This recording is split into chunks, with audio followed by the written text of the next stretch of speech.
Salve Maria Imaculada! Você está ouvindo o Cooperadores da Verdade. Muito obrigado pela sua audiência.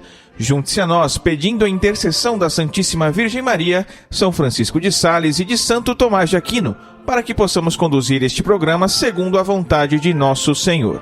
Aqui quem vos fala é Peter Martins, na companhia de Jesus, de Nossa Senhora e do meu anjo da guarda, diretamente dos estúdios Joseph Ratzinger, onde gravo este programa para fazermos companhia agora para você que nos ouve aí no trabalho, no trânsito, no ônibus, lavando a louça, dando uma geral na casa, lavando o carro, seja lá onde e como é que você está nos ouvindo. E olha, o programa de hoje não é um programa comum não. Nós estamos iniciando hoje mesmo uma série de 3 programas seguidos, onde eu vou expor aqui o pensamento dos santos padres a respeito da eclesiologia católica. Isso mesmo, nós vamos falar da natureza da igreja, segundo o pensamento dos primeiros escritores cristãos. E como tem conteúdo que não acaba mais a respeito disso, foi necessário separar o conteúdo em 3 programas. Então eu vou explicar para vocês aqui como é que nós vamos fazer, ok? No primeiro programa, nós vamos dar aqui uma visão geral sobre o pensamento eclesiológico dos santos padres. Uma visão geral de como se compreende igreja, os primeiros conceitos de eclesiologia, enfim, aquelas bases iniciais para que a gente possa compreender sem dificuldade o conteúdo que eu vou expor aqui nos programas seguintes. No segundo programa é quando nós vamos nos aprofundar na eclesiologia dos escritores pré-nicenos, aqueles que viveram antes do primeiro concílio ecumênico de Nicéia. Tanto os padres gregos quanto os latinos. São Clemente, Santo Irineu de Lyon, Tertuliano, Cipriano, enfim. E no terceiro programa, que vai ser o último programa dessa série, nós vamos igualmente nos aprofundar no pensamento dos santos padres, dessa vez agora pós-nicenos, ou seja, aqueles que viveram depois do primeiro concílio ecumênico de Nicéia. Santo Atanásio, São Cirilo, Santo Ambrósio, Santo Agostinho, tem conteúdo demais de Santo Agostinho aqui, São Gregório Magno também. Então, olha, eu espero que vocês gostem muito dessa série que a gente vai fazer. Que esses programas ajudem aqueles que estão estudando sobre a igreja, estudando a teologia católica e que nos ajude a todos nós, com a graça de Deus, a aumentar a nossa fé através do conhecimento da Santa Igreja e da sua doutrina sagrada. Outra coisa que eu não posso esquecer de falar é que, como a carga de conteúdo dos 3 programas dessa série é um pouco maior que o normal, tá? Nós vamos omitir, então, nesses próximos programas, a partir de hoje, aquele quadro de espiritualidade, tá? Então, o que a gente vai fazer? A gente vai rezar, vai falar sobre a vida do santo do dia, como sempre, e aí já vamos dar início à pauta principal, tá certo? É isso, não quero me alongar demais na abertura desse programa. Vamos rezar, povo de Deus, porque quem reza se salva, quem não reza se condena.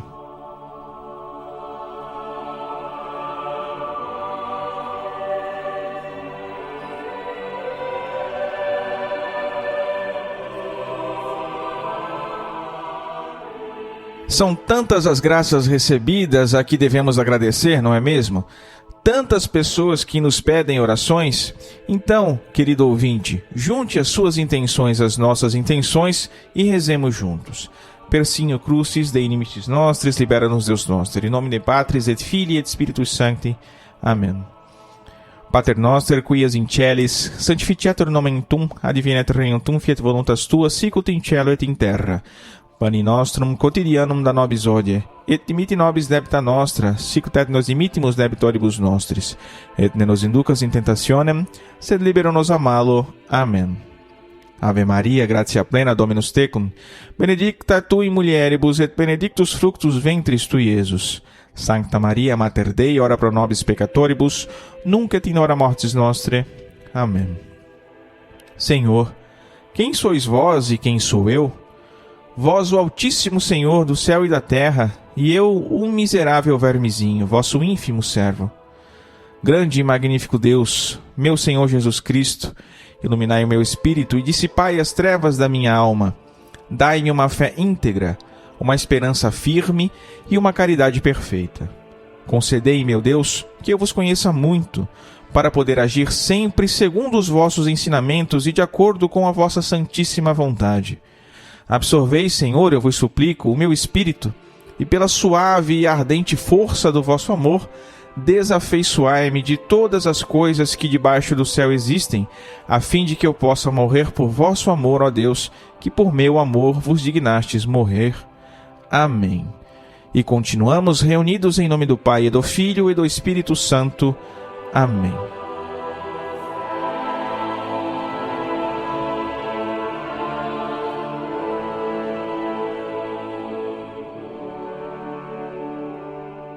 E no quadro A Vida dos Santos, nós estamos estudando a vida dos santos franciscanos. No último programa, nós falamos de São Luís de Ibaraqui. No programa de hoje, nós vamos falar sobre São Fidélis de Sigmaringen.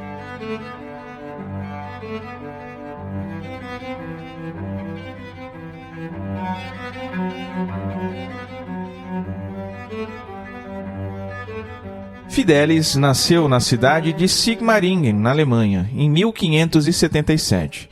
Era filho de uma família nobre e cristã. Demonstrando inteligência brilhante e vocação para os estudos, quando jovem, foi enviado para estudar na Universidade de Friburgo, na Suíça. Lá graduou-se em filosofia e também em direito civil e canônico. Formou-se também na mesma universidade como professor e advogado. Durante alguns anos, exerceu a advocacia na cidade de Colmar, na região da Alsácia. Nesse tempo, ele recebeu o apelido carinhoso de o advogado dos pobres. Isso aconteceu porque ele não se negava a prestar os seus serviços advocatícios de graça para todos aqueles que não tinham condições de lhe pagar os honorários.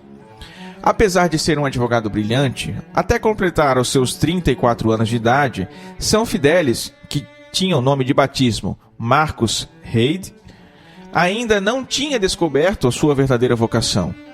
Aquele caminho definitivo que seguiria feliz pelo resto da sua vida. Foi então que em 1612 decidiu abandonar tudo para tornar-se sacerdote. Pediu o seu ingresso na Ordem dos Frades Menores Capuchinhos na mesma cidade de Friburgo. E quando fez os votos perpétuos e vestiu o hábito, aí ele adotou o nome de Fidélis, que significa justamente fiel. Depois de encontrar seu lugar neste mundo, sua verdadeira vocação, São Fidélis escreveu muito. O grande volume de seus escritos e a sua profundidade espiritual e teológica fizeram com que São Fidélis se tornasse um dos grandes mestres espirituais da ordem franciscana.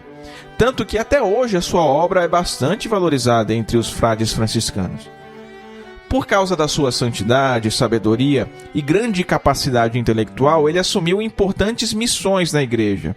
Numa dessas missões, atendendo a um pedido pessoal do Papa Gregório XV, ele foi à Suíça com o objetivo de combater, por argumentos irrefutáveis, a heresia calvinista. Lá foi acusado de ser espião a serviço do imperador da Áustria. Os calvinistas então passaram a persegui-lo e tramar a sua morte. Mas Fidélis enfrentava tudo com fé, perseverança, sabedoria e muita oração.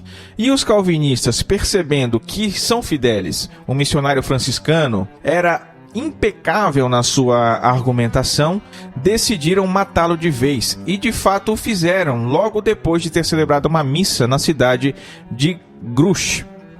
Nessa missa, São Fidélis pronunciou um sermão cheio de fervor, motivando e explicando por que os cristãos deveriam ser obedientes à Santa Sé. Terminada a missa, porém, ele foi ferido por um certeiro golpe de espada. No mesmo instante, caiu de joelhos, disse que perdoava os seus assassinos, abençoou a todos os presentes e entregou o seu espírito a Deus. Era o dia 24 de abril de 1622. Após a sua morte, os frades encontraram entre os seus pertences um bilhete de próprio punho, datado de 10 dias antes do seu assassinato. Para espanto e admiração de todos, ele escreveu ali que sabia que seria morto em breve pelas mãos de seus perseguidores, mas afirmou que entregaria sua vida com alegria e a ofereceria por amor a nosso Senhor Jesus Cristo. A sua canonização foi celebrada pelo Papa Bento XIV em 1724. São Fidélis, rogai por nós.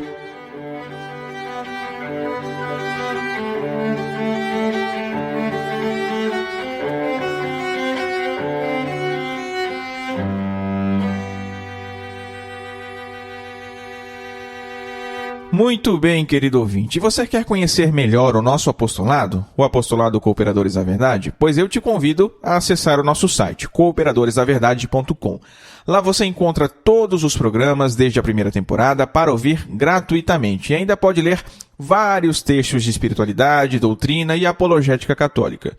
E ainda vai poder acessar também diversas novenas que nós disponibilizamos em áudio e também em texto, para que você possa ouvir, ler e rezar junto conosco. No site também você encontra os links para todas as nossas redes sociais: Facebook, Twitter, Instagram, YouTube, SoundCloud, Spotify e Telegram. Não se esqueça de curtir então a nossa fanpage, de inscrever-se em nosso canal no YouTube, de seguir-nos no Instagram, no Twitter, no Spotify e ainda de entrar em nosso canal no Telegram. E eu vou aproveitar esse espacinho para adiantar o outro recado, já que esse programa está num formato meio diferente, tá? Se você quer ajudar este apostolado a se manter e a crescer ainda mais, por favor, faça parte do nosso Clube do Ouvinte através do link apoia.se/os cooperadores. Mas se você não pode agora se comprometer com uma contribuição mensal, há uma outra forma que você pode nos ajudar: comprando os livros e cursos que nós anunciamos em nossas redes sociais e também no nosso site. Cada livro e cada curso que é adquirido pelos links que nós divulgamos gera uma pequena comissão para nós, sem que você pague a mais por isso. Você adquire livros e cursos de excelente qualidade. E olha, tem muita coisa boa mesmo, gente. Curso de liturgia, de história das guerras católicas, curso de patrística. Acessa lá no nosso site. Você vai aprender mais sobre a nossa fé, vai ficar mais inteligente e ainda com isso ajuda o nosso apostolado, tá? cooperadoresdaverdade.com. Não se esqueça. E conforme nós combinamos, vamos agora para a pauta principal do nosso programa: a Eclesiologia dos Santos Padres, parte 1. E olha, gente, antes de entrarmos diretamente naquela visão geral que os Santos Padres tinham sobre a natureza da Igreja, sobre a Eclesiologia católica, eu quero dar uma introdução ao tema, trazendo aqui o pensamento do nosso catecismo, tá? O que o nosso catecismo atual, aquele amarelinho, né? Nosso querido catecismo, fala hoje sobre a Igreja. O que a nossa doutrina fala hoje sobre a natureza da Igreja, sobre a nossa eclesiologia. E aí, compreendendo isso, nós vamos ter certamente uma base muito melhor para entender o pensamento dos antigos, tá certo? No primeiro artigo do Credo, quando nós dizemos creio em Deus, no latim se diz credo in Deum, no qual se vê o caso acusativo, uma das declinações da língua latina, que confere a essa afirmação uma ideia de movimento. Eu dou o meu coração a Deus, eu mergulho nele. Mas quando no credo a gente fala da Igreja, essa preposição, no latim, né, desaparece, tá? Quando falamos de Deus, credo in Deum. Quando falamos da Igreja, credo ecclesiam. Não tem o in, compreenderam? Tá? No português, seria equivalente a creio a Igreja, um objeto direto, né? E qual é a diferença aí? A Igreja vem a ser, então, compreendida dessa forma, objeto de fé. Não da mesma forma que Deus. Existe uma diferença entre eles que é muito bem esclarecida no documento Lumen Gentium, do Concílio Vaticano II. Sendo Cristo luz dos povos, este sacrossanto sínodo, congregado no Espírito Santo, deseja ardentemente anunciar o Evangelho a toda a criatura e iluminar todos os homens com a claridade de Cristo que resplandece na face da Igreja. Ou seja, é o mistério da lua. A Igreja, de alguma forma, reflete em si a mesma luz de Cristo. Desse modo, todo o ato de fé colocado na Igreja tem por objeto último Deus, mas de modo reflexo, indireto. Crê-se em Deus através da Igreja. A Igreja, então, gente, olha só, presta atenção, ela não é somente o sujeito de fé, né? A Igreja crê, como costumeiramente se pensa. Ela também é objeto, e ela deve ser crida, pois é por meio dela que se recebe a maior parte do que se diz a respeito de Cristo. É através da Igreja visível que se recebem os sacramentos, as Sagradas Escrituras, a vida da graça. A Lumen Gentium frisa que existe uma ligação íntima entre Cristo e a Igreja. E o Catecismo continua este pensamento, dizendo que o artigo do Credo sobre a Igreja depende também inteiramente do artigo sobre o Espírito que o procede. E como isso ocorre? Após termos mostrado que o Espírito Santo é a fonte e o doador de toda a santidade, diz o Catecismo, confessamos agora que foi ele quem dotou a Igreja de santidade. E ainda continua dizendo que, segundo a expressão dos padres, a Igreja é o lugar onde floresce o Espírito Santo, lá no número 749 do nosso Catecismo. Tá? O Catecismo vem apresentar depois as chamadas notas da Igreja, tá? Ou seja, a Igreja é una, santa, católica e apostólica. E diz que crer na Igreja, que possui todas essas características, é inseparável da fé em Deus Pai, Deus Filho e Deus Espírito Santo. Além disso, o Catecismo também frisa que no símbolo dos apóstolos, ou seja, nessa oração do credo, a profissão da nossa fé, se faz a profissão de crer uma igreja santa e não na igreja. E isso ocorre, diz o Catecismo, justamente para que a gente não confunda Deus com as suas obras e para atribuir claramente à bondade de Deus todos os dons que ele pôs em sua igreja. A palavra igreja, no seu sentido mais simples, quer dizer somente assembleia, mas com o passar do tempo, no desenvolvimento teológico e eclesiológico da doutrina da Igreja, essa palavra foi aí tomando um significado mais técnico, um sentido mais abrangente que uma reunião eucarística de pessoas. A Igreja nasce da Eucaristia. Cada indivíduo é convocado a fazer parte do corpo de Cristo. E isso se dá claramente quando se está reunido em Assembleia Eucarística. E o Catecismo diz ainda, veja só, igreja é o termo frequentemente usado no Antigo Testamento grego para a Assembleia do povo eleito diante de Deus. Sobretudo para a Assembleia do Sinai, onde Israel recebeu a lei e foi constituído por Deus como seu povo santo. Ao denominar-se igreja, a primeira comunidade dos que criam em Cristo se reconhece herdeira dessa Assembleia. Nela, Deus convoca o seu povo de todos os confins da terra. O termo grego, que depois vai originar no inglês a palavra church, Kyriaká, se diz em grego, não sei se a pronúncia está correta, perdoe-me a ignorância do grego aqui, tá? Mas significa justamente a que pertence ao Senhor. Tá? Isso é o que diz o Catecismo, que segue apresentando o significado dessa palavra na linguagem cristã. Tá? Assembleia litúrgica, comunidade local ou ainda toda a comunidade universal dos crentes. E o Catecismo diz que essas dimensões, tá? A Assembleia litúrgica, a comunidade local ou ainda a comunidade universal de todos os crentes, são dimensões inseparáveis. Tá? E ao fazer tal afirmação, o Catecismo aí vai desarmar completamente os ortodoxos, porque os ortodoxos reconhecem a Igreja apenas no nível diocesano. Eles renegam o Papa. E aí, consequentemente, acabam por renegar também a missão universal da Igreja. Vocês entenderam? Se não tem Papa, afinal de contas, não tem Igreja Universal, Sinto muito. E houve um debate teológico entre o cardeal Joseph Ratzinger, nosso querido Papa Emérito Bento XVI, e o bispo William Casper. Tá? Eles discutiram justamente sobre esse tema da igreja. E nesse debate, Dom Casper defendeu que a igreja seria aí uma espécie de confederação de igrejas locais. Ou seja, é a soma, no pensamento de Dom Casper, tá? A soma das igrejas locais é o que resulta na Igreja Universal.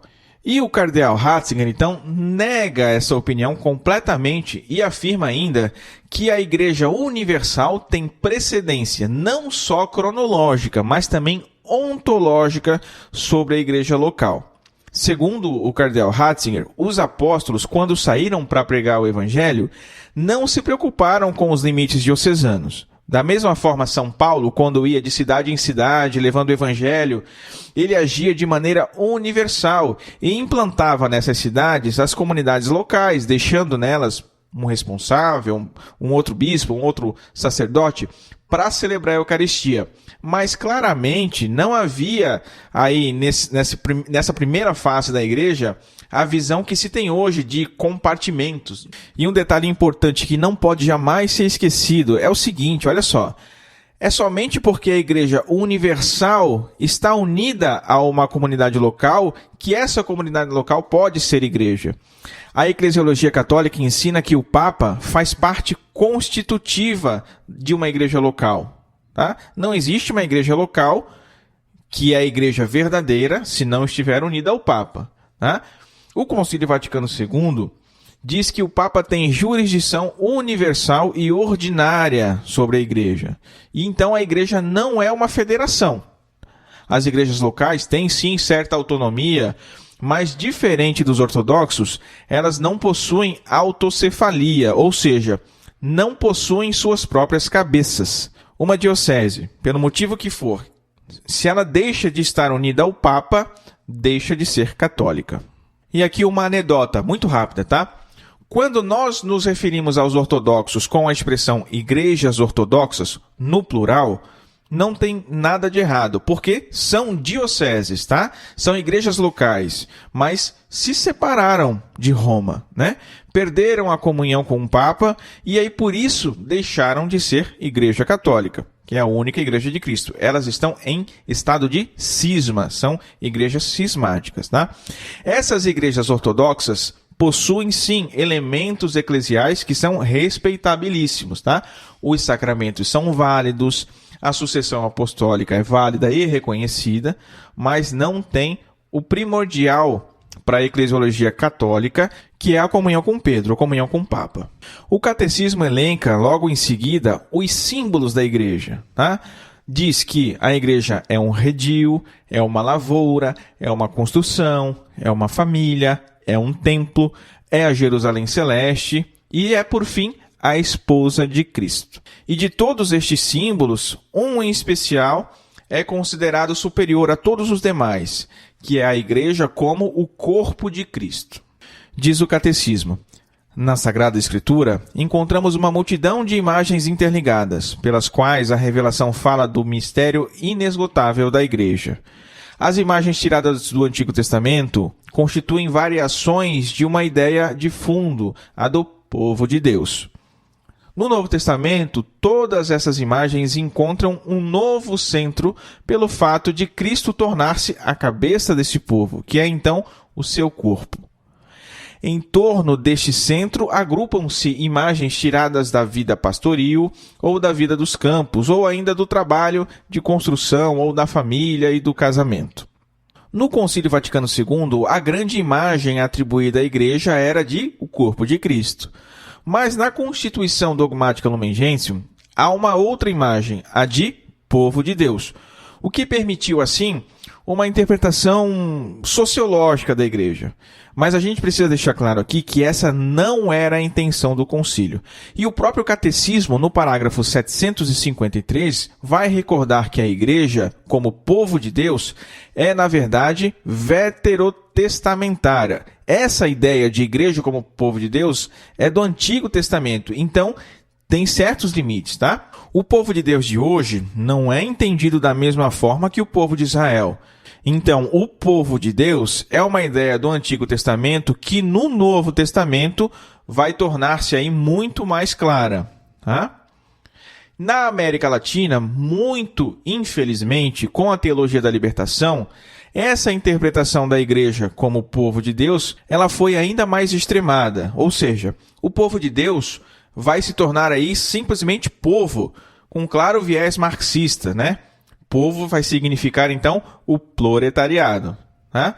A ideia de povo de Deus abrangia desde o Papa até os leigos. Mas nessa leitura marxista, quando a gente fala povo, claramente não se está referindo à hierarquia da igreja.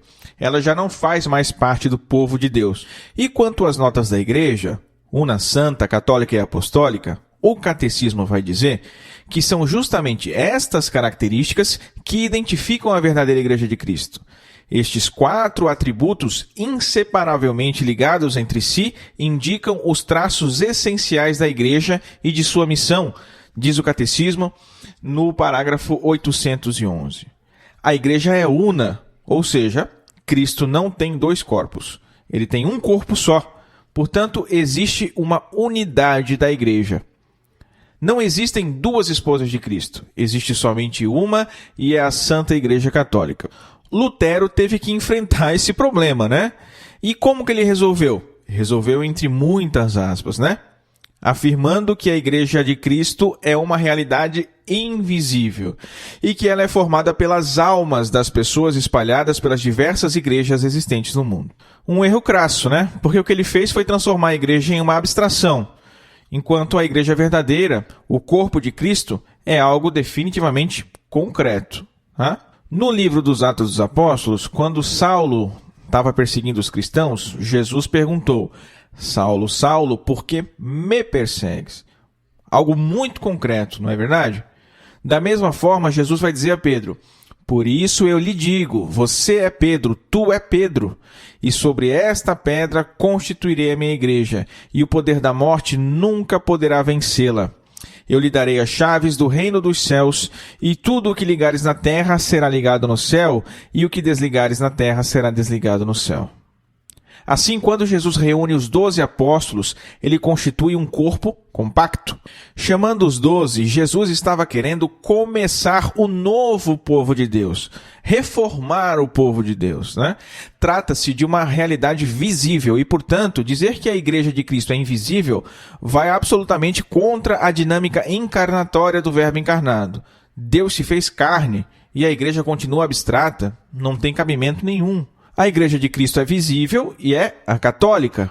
Mas isso não quer dizer que pessoas batizadas, mas que não fazem parte da Igreja Católica, não estejam, de alguma maneira, unidas à Igreja de Cristo. Quando um protestante batiza outro, por exemplo, a Igreja não tem dificuldade nenhuma em receber essa pessoa no corpo eclesial, porque reconhece que, de alguma maneira, pelo batismo, aquela pessoa adquiriu uma centelha de um elemento eclesial, tá? Então estava ordenada já pelo batismo ao corpo de Cristo e pertencia a ele de alguma forma. Porém, a comunhão com o corpo de Cristo não é plena. E olha, isso já foi resolvido lá nos primeiros séculos da igreja, tá? Quando os santos padres se debruçaram nessa questão de que se a igreja deveria ou não aceitar o batismo ministrado entre os hereges. Existe um núcleo de Igreja de Cristo, o qual é visível, real, reconhecível historicamente, que é a Igreja Católica.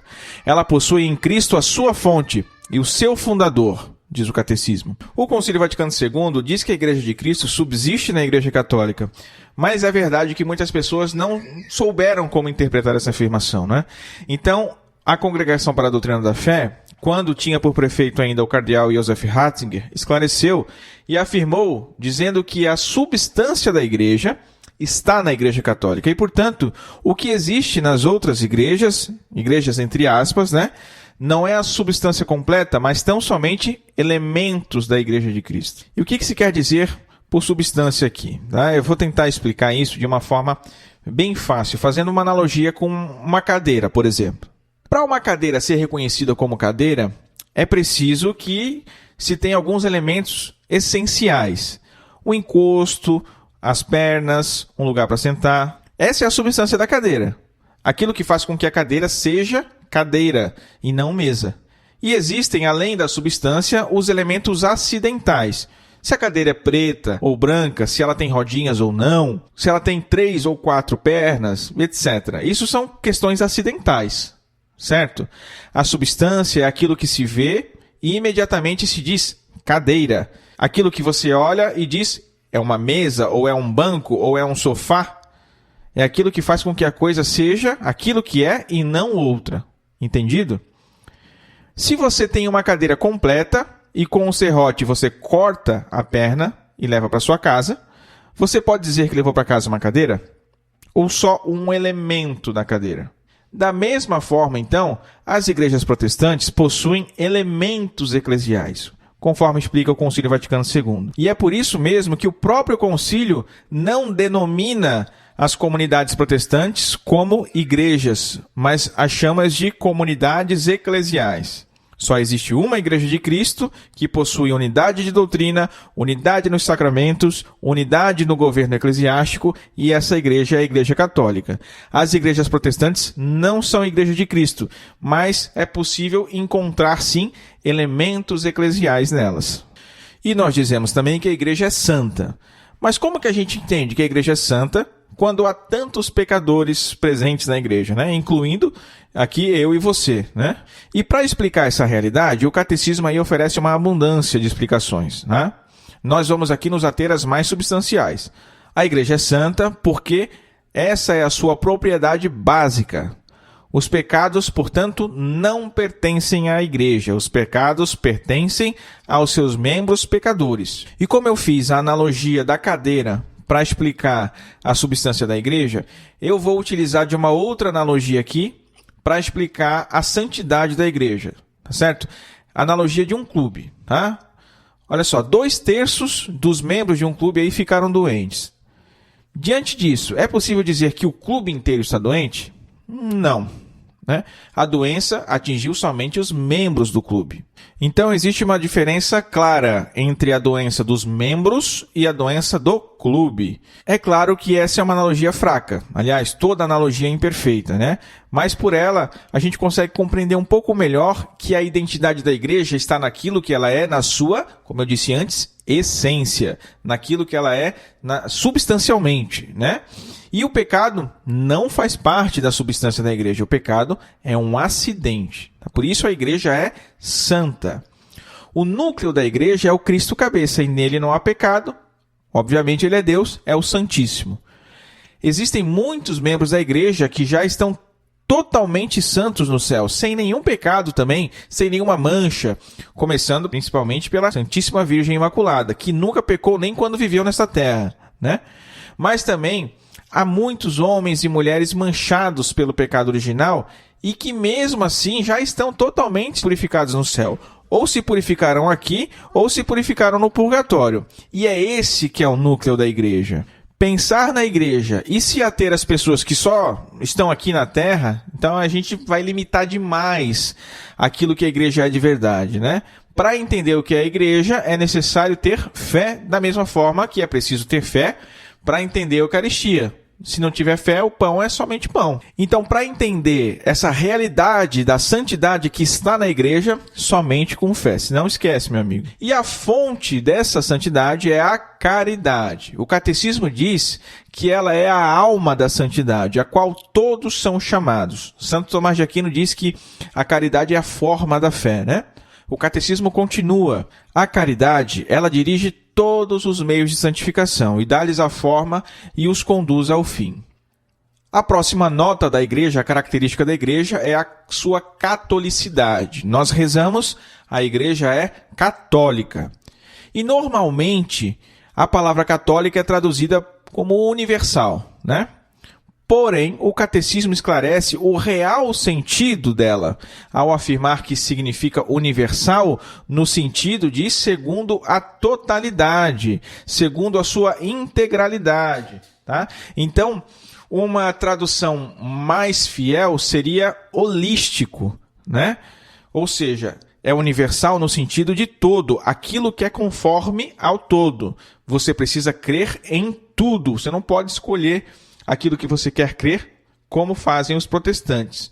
E aí até tem uma onda protestante aí, falando de catolicidade protestante, não sei o quê. Isso não existe, é balela. Eles reduzem o significado da palavra católica, o significado da catolicidade, a algo muito baixo, né? E aí, é claro, qualquer um consegue se integrar, né, nesse conceito de catolicidade que eles usam. Então, se a igreja é católica, se a igreja é total, isso significa que não falta absolutamente nada à igreja católica. Não falta nenhum dos seus elementos. Ao passo que as igrejas protestantes não são católicas justamente porque não têm uma fé íntegra. Cada denominação ou cada protestante individual mesmo vai aí na prática escolher aquilo que quer crer. Enquanto nós católicos, nós cremos para entender, é assim que nós fazemos a nossa teologia, os protestantes, eles creem na medida que entendem. Eles podem escolher no que querem crer. Aí, né? Não tem uma unidade de doutrina. Tá? E aí, a gente poderia ficar aqui dando inúmeros exemplos aí de divergências entre as denominações, entre as correntes protestantes. E é justamente por isso que não há catolicismo entre os protestantes. Não há catolicidade entre os protestantes, melhor dizendo. Quando se diz que a igreja é católica, significa que existe uma união entre todos os que pertencem à igreja de Cristo em todos os tempos e em todos os lugares, tá? Não é somente hoje e aqui. E é justamente essa que é a amplitude da igreja segundo a totalidade, segundo a integralidade que é referida no nosso catecismo. E é importante deixar claro aqui que cada diocese, cada comunidade reunida ao redor de um bispo já é a igreja católica. Tá? Se eu não me engano, é o próprio Santo Agostinho que diz: onde está o bispo, aí está a igreja católica. Meu Deus, estou adiantando o conteúdo que a gente vai ver lá no último programa, né, Santo Agostinho? Tá, deixa eu me conter aqui. E quem pertence à igreja católica? A resposta vem da Lumen Gentium, o documento do Concílio Vaticano II, e que é citado pelo Catecismo. Né? São incorporados plenamente à sociedade, que é a igreja, os que, tendo o Espírito de Cristo, aceitam a totalidade da sua organização e todos os meios de salvação nela instituídos e em sua estrutura visível, regida por Cristo por meio do Sumo Pontífice e dos bispos, se unem com ele, Deus, Cristo, pelos vínculos da profissão de fé, dos sacramentos, do regime eclesiástico e da comunhão. Contudo, não se salva, embora esteja incorporado à igreja, aquele que, não perseverando na caridade, permanece dentro da igreja com o corpo, mas não com o coração. Olha só. Então, não basta estar na igreja com o corpo, diz o catecismo, né? É preciso que nós também estejamos por inteiro na igreja. O Concílio Vaticano II está dizendo que para pertencer à igreja é preciso estar unido ao corpo, né? O Papa, os bispos, a estrutura visível e também a alma da igreja, que é a própria caridade. Né? Então, aquele que pertence à igreja somente do corpo visível, das estruturas visíveis da igreja, mas não participa da alma da igreja, não vai ser salvo. Vai para o inferno, filho, tá bom? É um membro que vai ser amputado. Tá? Mas e aí, quanto ao ecumenismo? Parece que eu não fui nada ecumênico aqui. E parece que nem os documentos da igreja aqui são ecumênicos, né? Bom, em primeiro lugar, o que muita gente entende por ecumenismo hoje é uma fraude, né? Leia aí os documentos da igreja, leia o catecismo que você vai entender. Tá? O catecismo vai dizer que toda a história pode ser lida como sendo uma história ordenada para a igreja. Tá? No núcleo da salvação está a igreja católica. Afastadas dela, mas ainda em comunhão de alguma forma, está as igrejas ortodoxas. Mais afastadas ainda, as igrejas protestantes. Ainda mais afastados, os judeus. Mais ainda, os muçulmanos. E depois os pagãos. Tá? Então pensa aí como um sol. Tá? Quanto mais distante dele, mais na escuridão você vai ficar. E quanto mais perto, mais iluminado. Com aqueles que creem em Cristo e são batizados, a gente fala de ecumenismo. O ecumenismo só se dá entre os cristãos. Com os demais, aí, os não cristãos, os judeus e muçulmanos e afins, nós falamos em diálogo interreligioso, porque não são batizados, mas assim a gente pode reconhecer que muitos ainda sejam homens de boa vontade e ainda que procuram alguma verdade. Né? Nós sabemos que fora da igreja não há salvação. Isso é dogma de fé. Tá? Então, se você está fora da igreja, você vai para o inferno.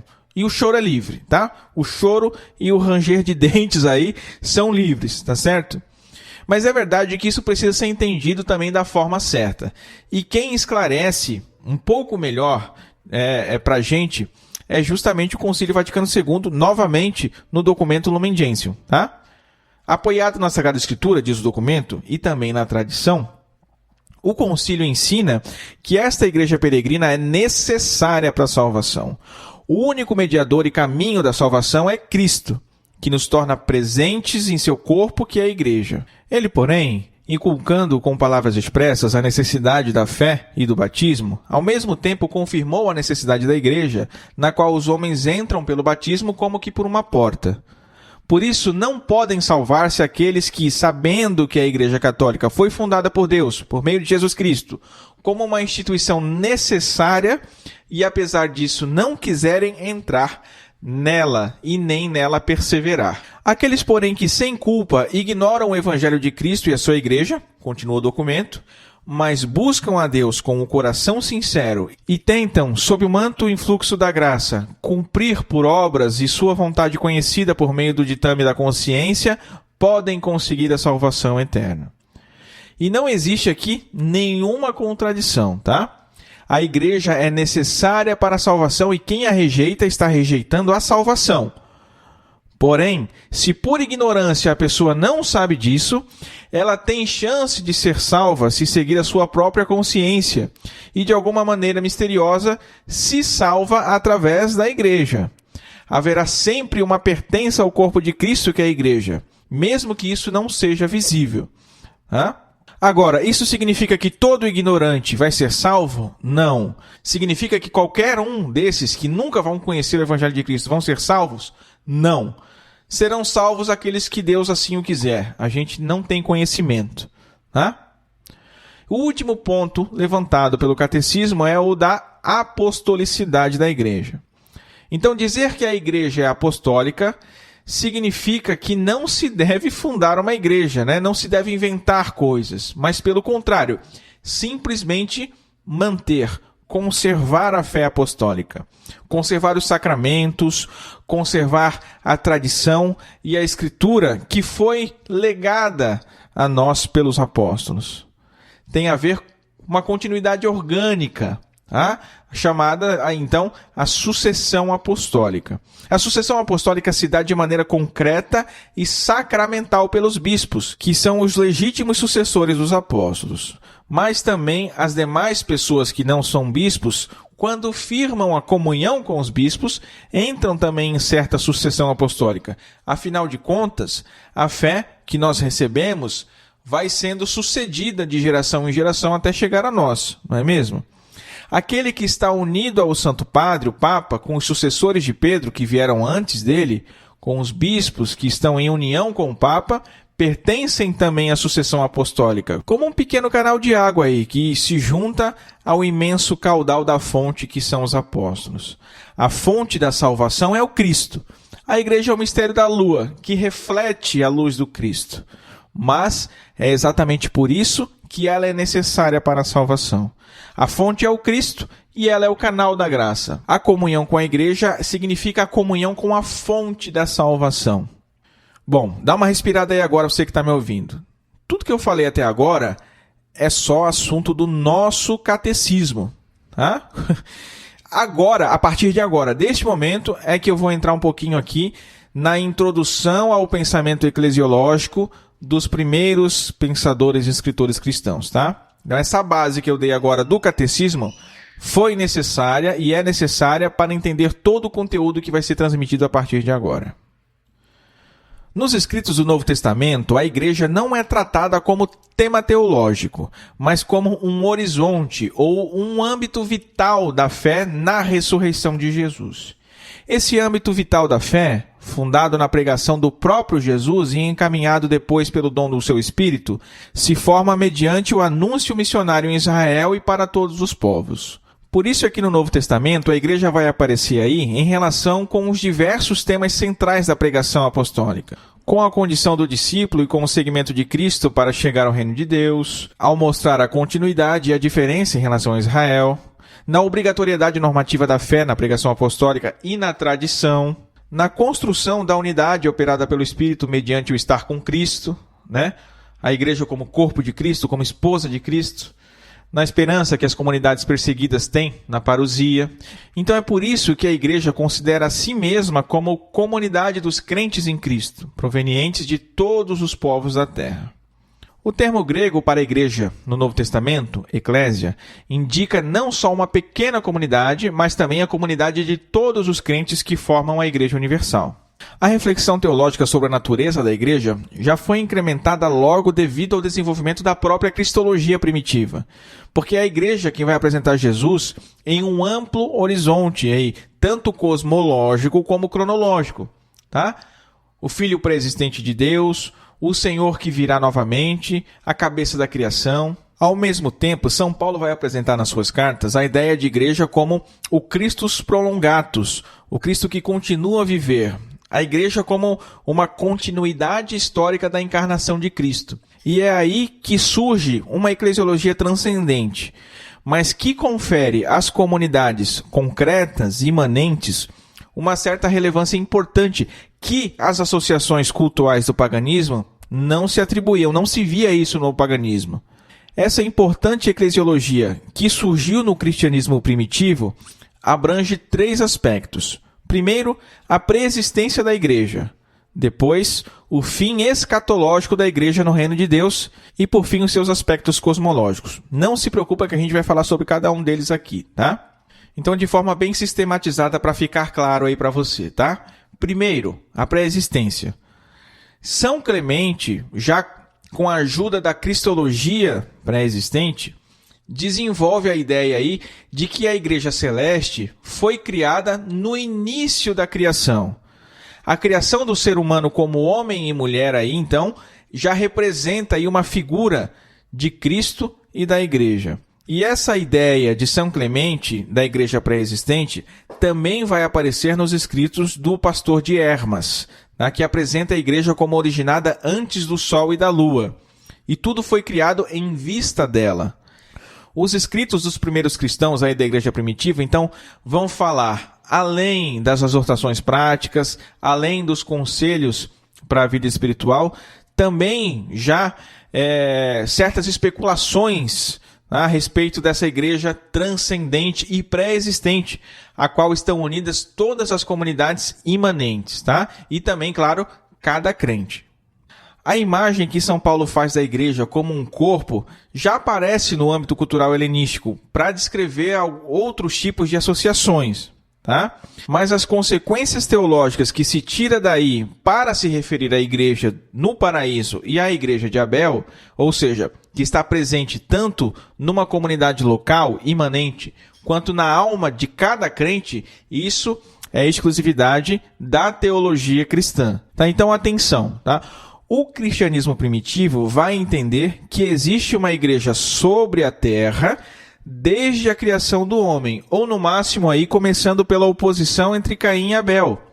A igreja pré-existente no céu, antes da criação do homem, antes da criação do mundo, do universo, antes da criação, se corporifica na terra quando o homem criado por Deus é chamado à felicidade gloriosa, cantando a Deus no paraíso, ou durante aí toda a descendência de Abel, o mesmo hino de glória cantado pelos anjos do céu. Quanto à escatologia, de modo muito semelhante ao que acontece no aspecto anterior da pré-existência, os cristãos primitivos, os pensadores cristãos da antiguidade, colocaram também em relação à esperança na segunda vinda de Cristo com a plenitude salvífico-escatológica da igreja terrena. E essa visão escatológica, ela está expressa aí, por exemplo, na primeira carta de São Pedro, quando ele endereça a carta, né, aos eleitos que são estrangeiros e estão espalhados aí pela Galácia, Capadócia, ele fala algumas cidades, né? Da mesma forma, São Clemente, que foi papa, né, dirigia suas cartas. Por exemplo, da Igreja de Deus que vive em Roma e entre estranhos, para a Igreja de Deus que vive em Corinto e entre estranhos. Então, a igreja que está nesse mundo, mas não pertence a esse mundo, né? Está vitalmente unida a Cristo. E é lá, no próprio Cristo, que encontra o seu destino verdadeiro, né? A plenitude do reino de Deus. E também aquela certa autoconsciência de eleição, né? Aqueles que se chamam eleitos ou os chamados, né? Isso é uma fórmula escatológica, tá? E aqui a gente consegue construir uma imagem muito bonita da escatologia da igreja. A igreja é aquela que viaja nesse mundo, como uma barca viaja pelo mar, mas ao mesmo tempo já deixou esse mesmo mundo, este mesmo mar para trás. Então é aquela ideia de que a igreja é a barca e ao mesmo tempo é o porto, né? É a peregrinação e o já em casa, né? Muito bonito isso. Bom, vamos continuar agora, então, nos aspectos cosmológicos, tá? A perspectiva cosmológica da cristologia teve os seus aspectos eclesiológicos baseados nos escritos mais tardios do Novo Testamento. Por exemplo, a redenção da criação depende de Cristo como a sua cabeça, e também a ressurreição dos elementos físicos está ligado aí à plenitude da igreja. No fim dos tempos, a barca do mundo se transformará em barca da igreja, a única que se salvará do afundamento. O mundo tem sido criado pensado na igreja e terminará quando a igreja tiver alcançado a sua meta. É o que a gente costuma dizer sempre por aqui, no Cooperadores, né? No céu só tem católico, gente. E em todas essas imagens e metáforas que são utilizadas para interpretar teologicamente a igreja, está presente uma dialética entre a igreja que é mais do que a soma de seus membros e a igreja que é formada somente por eles. A igreja não é nem o indivíduo, nem a soma dos indivíduos. E certamente a igreja não é um conceito abstrato, independente dos crentes, porque afinal é só na alma de cada crente que se realiza a união de Cristo com a sua esposa, a igreja. Na literatura patrística, a igreja é continuamente apresentada como um grandioso mistério, no qual Deus age de maneira salvífica e universal. Os santos padres, eles se servem de modo riquíssimo de muitas imagens da simbologia bíblica e histórico-religiosa, justamente para mostrar a identidade sacramental deste mistério divino com a igreja concreta e histórica, e dar assim o fundamento à sua importância universalmente salvífica. A igreja como corpo de Cristo, como a igreja de Abel, como a arca que salva o mundo, como virgem e mãe, como casa, como cidade e templo de Deus construído com pedras vivas. A igreja é entendida aí já desde o início da teologia patrística como a comunidade dos crentes em Cristo, e que cheios do Espírito Santo são unidos entre si pelo amor do Pai. As primeiras estruturas institucionais é o apostolado, o episcopado, o presbiterato, o diaconato, os sínodos e concílios, né? E a reflexão teológica sobre elas, sobre essas estruturas, permitiram identificar claramente a verdadeira eclésia apostólica, a verdadeira igreja católica e apostólica, distinguindo-a dos grupos cismáticos e heréticos. Por isso foram estabelecidas noções e princípios teológicos como a régua da fé, a régua fidei, as confissões batismais e de fé, o cânon das Sagradas Escrituras, o vínculo da celebração eucarística e da tradição normativa da fé reservada aos dirigentes das comunidades cristãs, normas precisas sobre os serviços religiosos, normas de excomunhão e de reconciliação, celebrações dos sínodos episcopais que reforçavam aí a comunhão das comunidades locais, a importância das sedes apostólicas, sobretudo de Roma, né? Estes dois aspectos da igreja, entendida como comunidade salvífica e como instituição salvífica, não foram apresentados pelos padres da igreja como antagônicos, mas, sobretudo, como intimamente complementares. E aquela tese que diz que fora da igreja não há salvação, tese que é comum a todos estes santos padres dos primeiros séculos aí, não diz que a igreja é a instância portadora da salvação em força da sua única dimensão histórico-institucional, mas que o é em virtude da sua união com Cristo. E olha só, a mera possibilidade de que surgisse uma certa tensão radical entre o anúncio salvífico e a instituição eclesiástica nem sequer se colocou em debate nesse período de desenvolvimento teológico dos santos padres. Tá? Isso foi discutido, sim, entre os hereges, entre os montanistas, entre os novacionistas, entre os donatistas. Então, o que o protestantismo faz quando traz à tona esse debate nos dias de hoje, nada mais é do que puramente ressuscitar as heresias antigas. A imagem da igreja como esposa encontra o pleno desenvolvimento, acima de tudo, na teologia oriental. Orígenes é quem utilizava muito essa imagem para descrever, sobretudo, a relação da igreja com Cristo, mas também a relação do próprio crente com a igreja. Aviltada pelo pecado dos muitos crentes, a igreja, segundo Orígenes, poderia ver-se aí privada da pureza de sua origem. Se não fosse a esposa sem mancha, sem ruga escolhida por Cristo, deixaria de ser inteiramente igreja. Por isso é que Orígenes procura homens capazes de viver esponsalmente, cuja única preocupação seja o próprio Cristo. São as almas eclesiásticas, nas quais se manifesta a essência da igreja, como a esposa que persevera inabalavelmente fiel ao Senhor. E Orígenes desenvolveu este aspecto da sua eclesiologia não de uma dedução abstrata ou teórica, mas ele partiu antes do contexto da sua interpretação espiritual do Cântico dos Cânticos, sobretudo. No seu comentário ao livro dos Cânticos dos Cânticos, ele entende que o esposo aí representa o Cristo, e só o Cristo, mas a esposa pode aí representar duas imagens. Primeiro, a igreja, e depois a alma do crente. Mas não no sentido de uma dupla interpretação, tá? Sim, no sentido de que a alma do crente vive a igreja. Tá? O cristão só pode existir com a igreja. Orígenes não separa a santidade pessoal da santidade eclesial, porque a alma perfeita, entendida como ânima eclesiástica, é o núcleo mais íntimo do corpus ecclesiae, que é a esposa de Cristo. Para os homens que se esforçam para alcançar a plenitude aqui, nesta terra, a igreja já é aqui mesmo a igreja santa.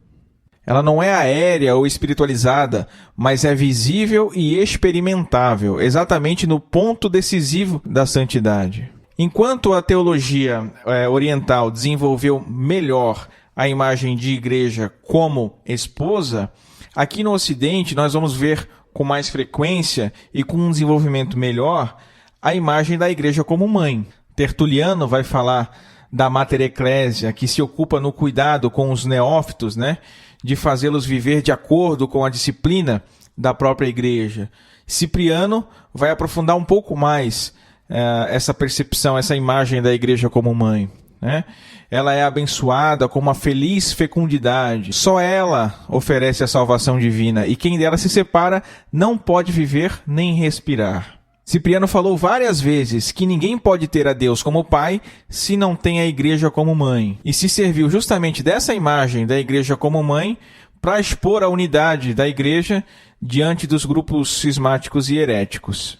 Essa imagem da igreja como mãe, desenvolvida pela igreja norte-africana no século III, foi retomada porque se ajustava bem à importância com a qual a igreja romana valorizava a ordem e o direito, e servia, além do mais, como complemento da estrutura paterna dos encargos eclesiásticos. Então, não é sem razão que o Papa João XXIII, já depois da metade do século XX, escreveu uma encíclica com o nome de Mater et Magistral, e não Virgo et Sponsa. Isso corresponde à sua visão da Igreja do Ocidente, preocupado, sobretudo, nessa ocasião, em acentuar a função da Igreja normativa do magistério. Então hoje a gente vai encerrar por aqui. Semana que vem tem mais. Nós vamos nos aprofundar aí no conteúdo mais próprio dos Santos Padres pré-nicenos, tá? Tanto os gregos quanto os latinos também.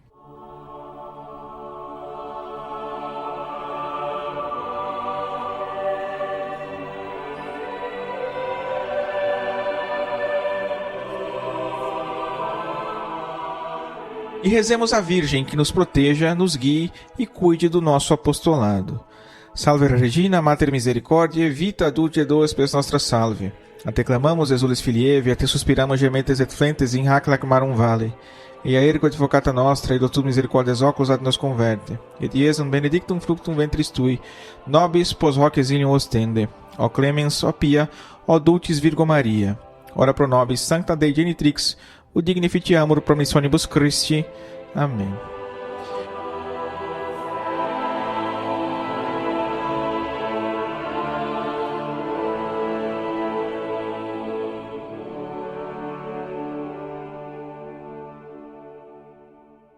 E chegamos ao fim de mais um Cooperadores da Verdade. Venha você também ser um cooperador.